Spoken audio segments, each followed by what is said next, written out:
18h12 pratiquement, vous regardez 7 jours BFM, le magazine de reportage de BFM TV. Mission accomplie. Des mots de François Hollande, le président de la République, après le départ des dernières troupes françaises combattantes d'Afghanistan. Nous étions avec elles, nous avons aussi rencontré ceux qui restent, civils, ils sont restaurateurs ou enseignants ou militaires, des soldats qui continuent d'entraîner l'armée afghane, pas tout à fait prête à prendre son destin en main. Afghanistan, le retrait, reportage de Guillaume Couder, Thibaut Dupont, Guillaume Auer et François-Xavier Ménage. Benji, frère. Passe de bonnes fêtes. À Kaboul, le jour n'est pas encore levé. C'est déjà le moment des adieux. Ces 200 soldats du 35e régiment d'infanterie de Belfort s'apprêtent à quitter l'Afghanistan. Il est quelle heure là? 5h18. Guillaume, 30 ans, lieutenant, et ses camarades repartent pour la France. Ils feront juste avant une étape à Paphos à Chypre, 3 jours au bord de la mer. À Paphos, la météo des plages, ok, elle annonce qu'il fait 20 degrés, que c'est partiellement ensoleillé, la mer est à 19 degrés et la piscine est chauffée à 28.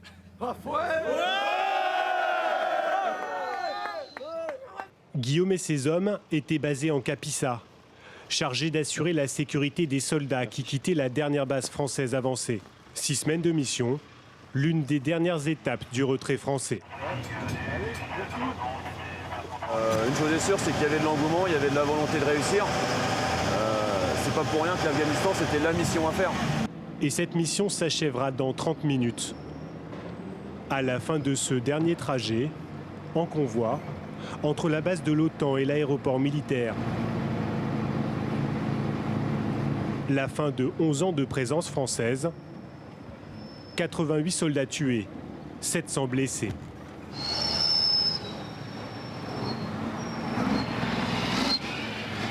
C'est de cet aéroport que repartent aujourd'hui, régiment par régiment, les 1500 soldats encore présents à Kaboul.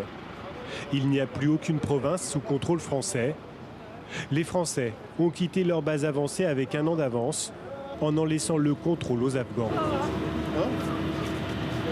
Je pense pas qu'on les laisse sur le carreau. Je pense pas parce que on a fait notre travail, on a fait notre mission.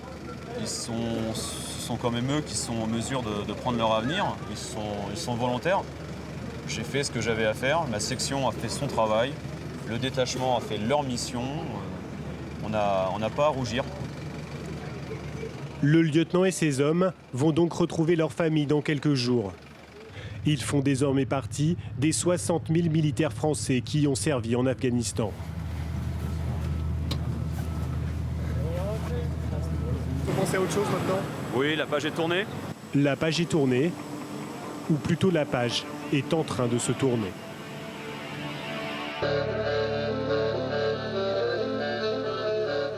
Car la France est toujours présente en Afghanistan, encore pour quelques mois.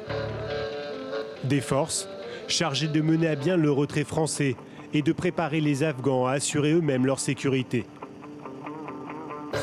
Hors de Kaboul, il reste ainsi un dernier petit groupe de militaires. Ils sont à une demi-heure de vol, 80 km vers l'ouest pour rejoindre la province du Wardak, une zone sous commandement américain où l'insurrection est très active.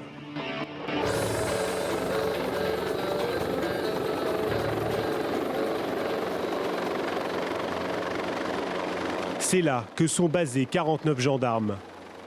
Ils forment les unités de la police afghane.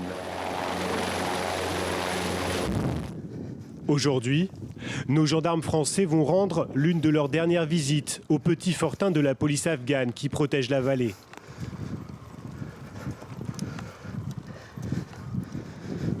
Salam alaikum. Je te remercie.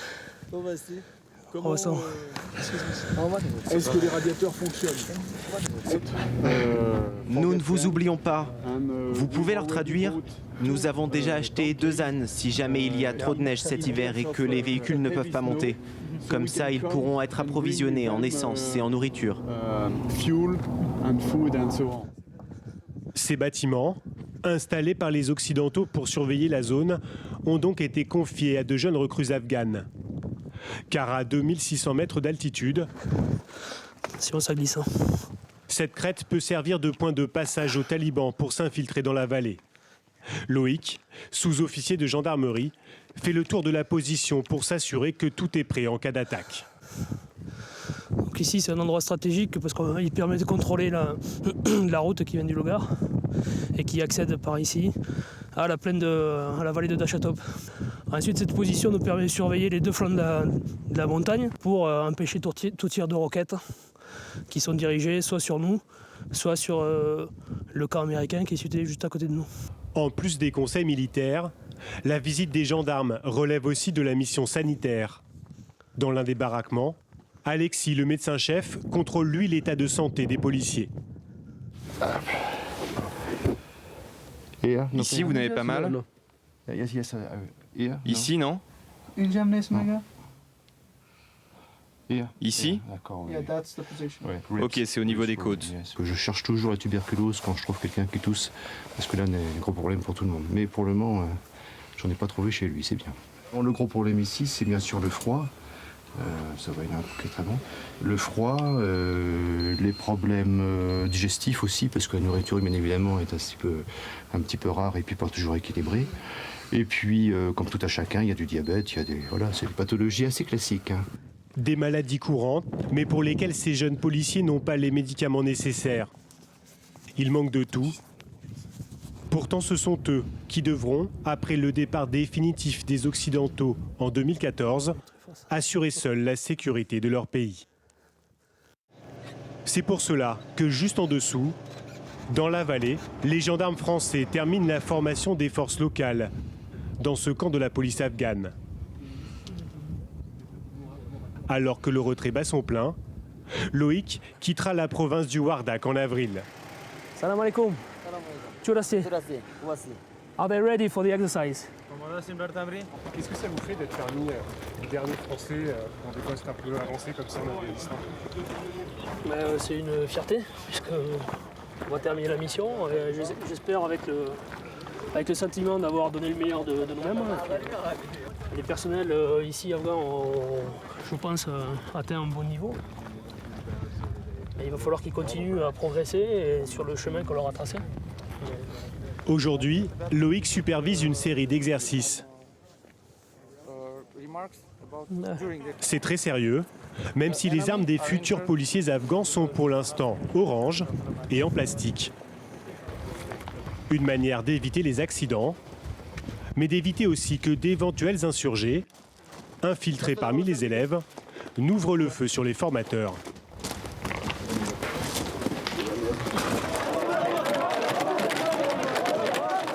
Fausse manifestation. L'entraînement comprend aussi un apprentissage du maintien de l'ordre.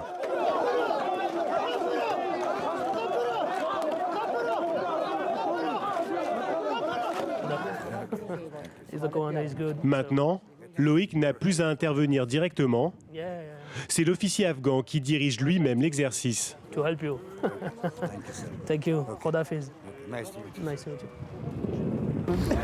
Nous avons de très bonnes relations avec les formateurs internationaux. Après leur départ, tout va bien se passer. Nous serons capables de faire face. Et ce grand départ est déjà bien avancé. À moins de 100 km de là, à Kaboul,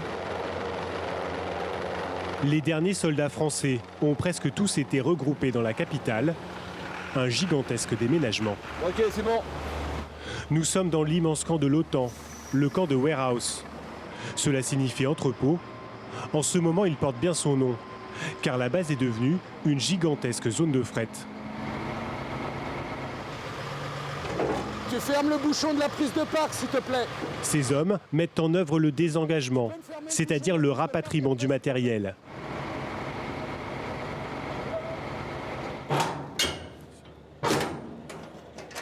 Les camions, les blindés, les canons, tout va d'abord repartir par avion. Puis une fois à Abu Dhabi par bateau, il reste l'équivalent de plus de 1000 conteneurs à renvoyer en France. Des maths! Ici par exemple, Une colonne de blindés qui doit être entièrement désossée pour le voyage. On le déséquipe complètement, de façon à ce que les mécaniciens puissent avoir accès à tous les organes mécaniques et qu'ils puissent travailler dans de bonnes conditions. Pour l'armée française, cette opération de désengagement est la plus importante depuis la première guerre du Golfe. Pareil, hein, les coffres sur les côtés, tu les ouvres, voilà, et tes coffres, tu les laisses ouverts après. Un défi d'autant plus difficile que le retrait a été avancé d'1 an. On ne s'attendait pas à partir aussi vite, quoi. C'est pas trop la mission à laquelle on s'attendait, quoi. Tous les équipements, tous les véhicules doivent être contrôlés, puis réparés si nécessaire. Chaque pièce est identifiée et répertoriée. Après 11 ans d'Afghanistan, le matériel devra être remis à neuf. Regardez déjà sur... Ici, on voit quand même qu'il y a pas mal de points de rouille, quoi, comme vous voyez. Pourtant, c'est des véhicules qui passent des visites en potentiel 400 heures. Toutes les 400 heures, ils sont dans les ateliers, forcément. Et là, quand on regarde, on voit qu'il y a des points de rouille. C'est la poussière, hein, c'est la vie de tous les jours. Et ça éprouve un maximum les matériels. Le désengagement doit s'achever en mars 2013. Alors les hommes travaillent d'arrache-pied pour respecter les délais, jusqu'à 14 heures par jour. Une fois les conteneurs chargés, ils seront embarqués dans des avions cargo russes, les plus gros du monde. Vous allez où là ? Direction Kaya, l'aéroport de Kaya. Et le matériel ? Le matériel, il va sur Kaya en fait pour être renvoyé en France. Voilà. Et pourquoi autant de mesures de sécurité ?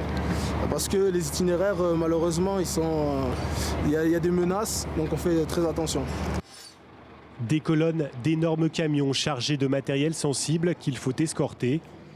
Environ 3 convois par jour. Cette opération coûterait au total entre 300 et 500 millions d'euros. Pendant ce temps, à l'autre bout de la ville, les soldats qui restent terminent d'entraîner les forces afghanes. Ce jour-là, les Français sont au centre de formation militaire de Kaboul.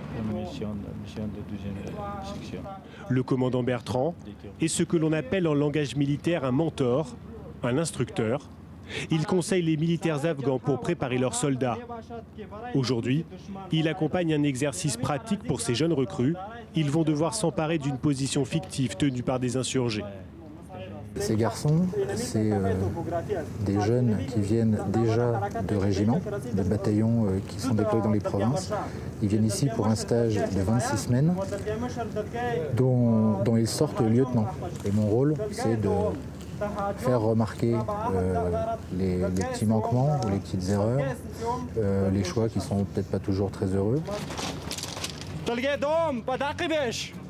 Marche !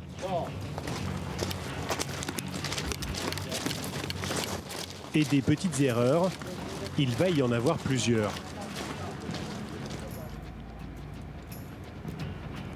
Comme à chaque fois, le commandant Bertrand travaille en binôme avec un officier afghan, le commandant Barakatullah. Avant de lancer leur assaut sur de faux insurgés, les jeunes soldats observent le terrain. Ils ont retenu des gestes qui sauvent en opération réelle. C'est un signe qu'ils ont bien assimilé les actes réflexes par rapport au camouflage qu'on doit avoir sur le terrain. Donc si je monte sur un mouvement de terrain, si je porte une radio, on voit l'antenne bien avant qu'on me voit moi. Et moi, comme je suis en dessous, forcément, j'ai l'impression qu'on ne me voit pas du tout, mais on voit se balader une antenne. Donc là, ils l'ont fait, c'est très bien. C'est un bon réflexe. Dernier mouvement d'approche. Le repère des talibans n'est plus qu'à quelques centaines de mètres. Les stagiaires vont passer à l'attaque.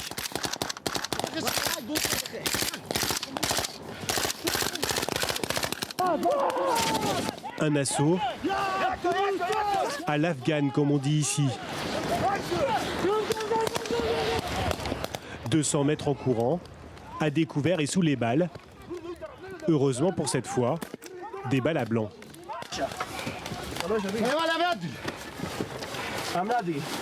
L'ennemi fictif est maîtrisé, mais il reste encore pas mal de travail. Pour eux, c'est comme ça qu'on doit monter un assaut. Sinon on n'a vraiment rien dans les tripes et ça ne vaut pas le coup d'aller au combat. Ouais, mais dans la réalité, là, il y aurait quand même eu pas mal de victimes. Là, à partir du moment où l'appui n'est pas massif sur l'ennemi, effectivement, un ennemi bien embossé, bien posté, il peut faire du bilan, oui. Bon, donc on va reprendre le carnet d'observation et leur parler des nouveaux points à améliorer. Plusieurs jours d'exercice attendent encore les stagiaires.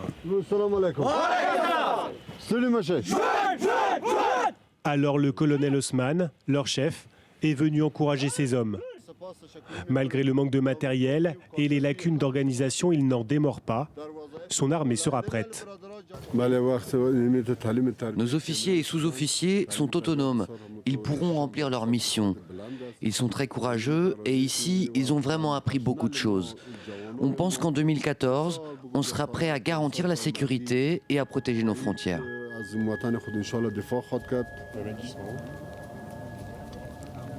Des officiers afghans presque trop fiers pour être réalistes. La plupart des analystes considèrent que l'armée afghane, tiraillée aussi par des rivalités tribales, ne sera pas capable de faire face aux talibans. Chaque année, sur 200 000 recrues, 50 000 font désertion.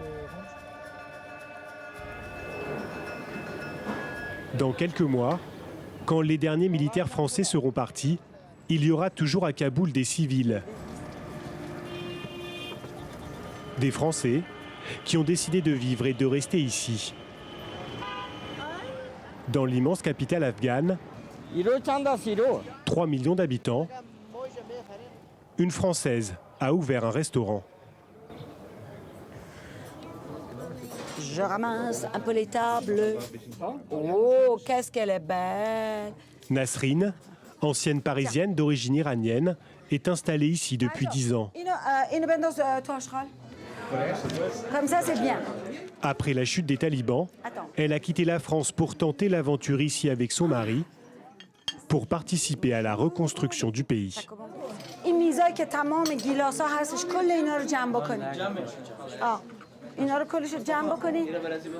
C'était important parce que ça fait vivre quand même beaucoup d'Afghans. Ça fait travailler les Afghans et l'idée c'était plutôt ça. Aujourd'hui j'ai presque avec les gardes, les garçons, les cuisiniers, les gens qui travaillent dans la cuisine, les gens qui font du ménage ici, à peu près 25 personnes. Même, je dirais même sûr. J'aimerais bien embaucher encore parce que j'en ai besoin.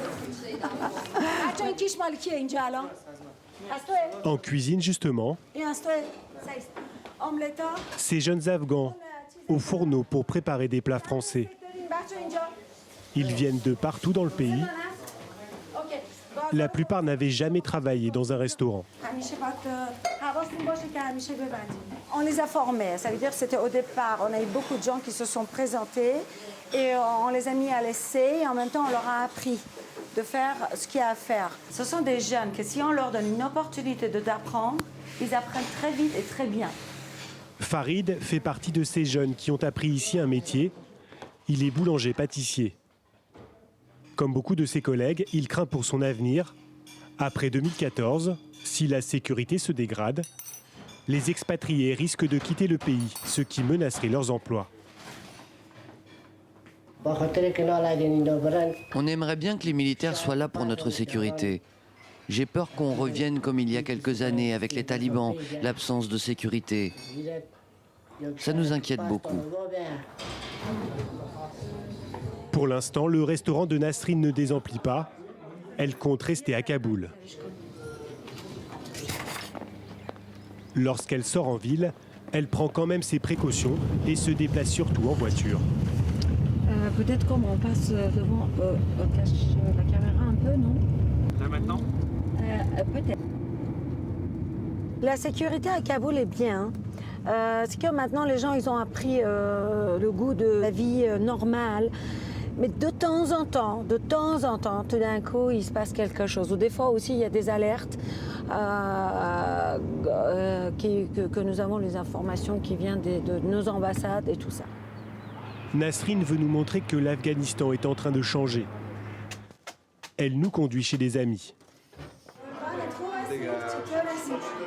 Voilà, pas de foulard. Ici, Hey, c'est super.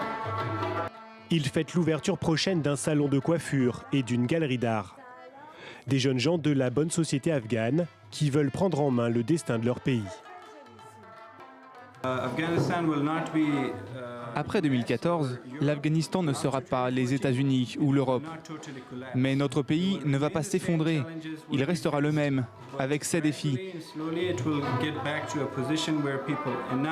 Doucement, pas à pas, il va retrouver sa position. En investissant, en ouvrant des endroits comme celui-ci, nous devons aider les gens, leur donner de l'optimisme. Les médias donnent une image du pays totalement désespérée. Et il faudrait que ça change, car cela affecte les gens.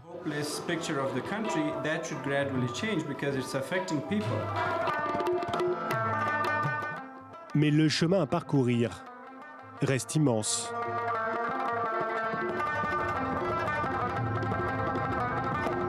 Ehsan, lui aussi, est français, franco-afghan.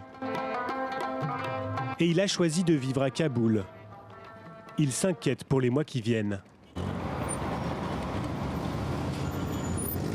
Il y a quand même un développement économique. Ça, c'est menacé parce que les gens n'ont pas le moral. Tout le monde attend le retrait de la coalition. Ils ne savent pas de quoi sera fait le lendemain. La moitié de la population vit avec moins de 1 euro par jour. Dans ce quartier populaire, Ehsan, avec son association Afghanistan Demain, a ouvert une école pour les enfants de familles dans le besoin.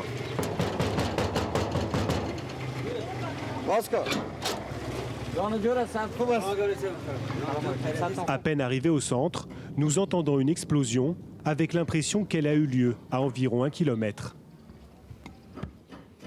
Il y a une explosion, oui. Il y a une explosion, pas loin d'ici, hein, mais bon, ça arrive tout le temps. Ouais. J'espère que c'est pas sur la route de Jalalabad par où vous allez passer pour aller à Warehouse. Ça arrive fréquemment, ça? Oui, oui. Donc ça arrive à Kaboul. Hein. Des explosions, il y en a, hein. Des voitures piégées, des suicides bombers.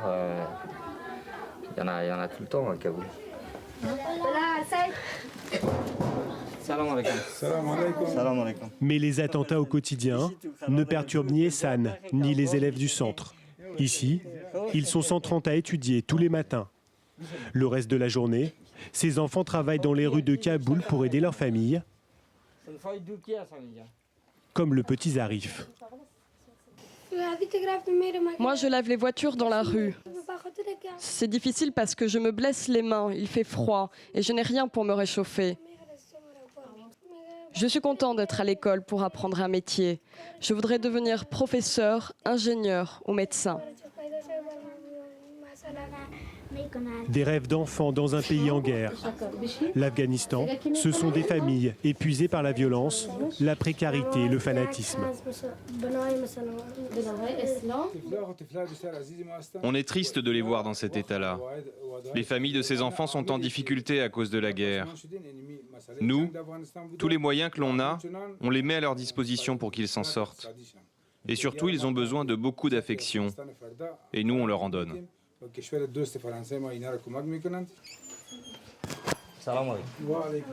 Sans le travail d'Ehsan, des milliers d'enfants auraient fini à la rue. Alors, il est fier de nous présenter Mansoura, Choukria et Noïda. Voilà, ça c'est... ils ont eu leurs résultats scolaires. Issues de familles pauvres, elles étudient aujourd'hui au lycée français Malalai, l'un des plus prestigieux du pays. Maintenant, il y a eu une évolution au niveau de la situation des femmes et j'espère que ça ne va pas s'arrêter là. Et elles non plus. Hein. C'est la motivation. Hein, elles ont été motivées, elles ont rattrapé 6 années de scolarité en 2 ans et, parce qu'elles n'ont jamais été à l'école auparavant. Et là, maintenant, elles sont en 7e année d'école au lycée Malalai. Moi, je veux étudier pour devenir quelqu'un et pouvoir aider mon pays et ma famille. Mon souhait, c'est qu'il y ait la paix et le développement en Afghanistan pour que l'on puisse enfin vivre normalement. Ces jeunes filles sont le visage d'un Afghanistan qui change, des acquis fragiles qui pourraient être remis en cause après le départ des forces de la coalition. Dans la province du Wardak, le départ des gendarmes approche. Alors aujourd'hui, ces militaires français, chargés de la formation, organisent une cérémonie dans la salle de repos. Allez, entrez les gars. Les militaires occidentaux se séparent de leurs interprètes afghans. Ils vont leur remettre un document qui atteste de leurs compétences, Une manière de les aider à trouver ailleurs du travail. Nous ne pouvons montrer leur visage car ils sont menacés, considérés comme des traîtres par les talibans. Cette mission va s'achever. Vous le savez, c'est malheureux, mais c'est la vie. Et nous devons préparer votre avenir. Pour moi, en tant que commandant, c'est très important. L'Afghanistan est en train de changer et c'est grâce à vous. Chacun d'entre vous peut se regarder dans le miroir et se dire j'y participe. Congratulations.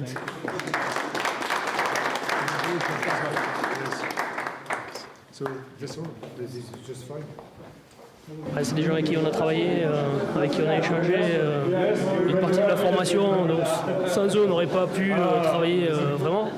Donc c'est un moment chargé d'émotions, mais bon, c'est la mission qui veut ça. La mission est en train de réduire, donc on est obligé de se séparer de bon personnel. Un document et des encouragements. Cela ne résout rien pour ces jeunes traducteurs, parfois sur la liste noire des insurgés. Nous sommes en danger. Chaque jour, chaque minute. Beaucoup de traducteurs, quand ils partent de leur maison pour aller travailler, sont suivis par les talibans. Ils les arrêtent, ils les tuent parfois. Les talibans sont même actifs dans leur village. Les Afghans espèrent vraiment que lorsque les étrangers vont partir, ils ne vont pas les abandonner à leur sort. Alors, quel avenir pour ces jeunes traducteurs? Quel avenir pour l'Afghanistan?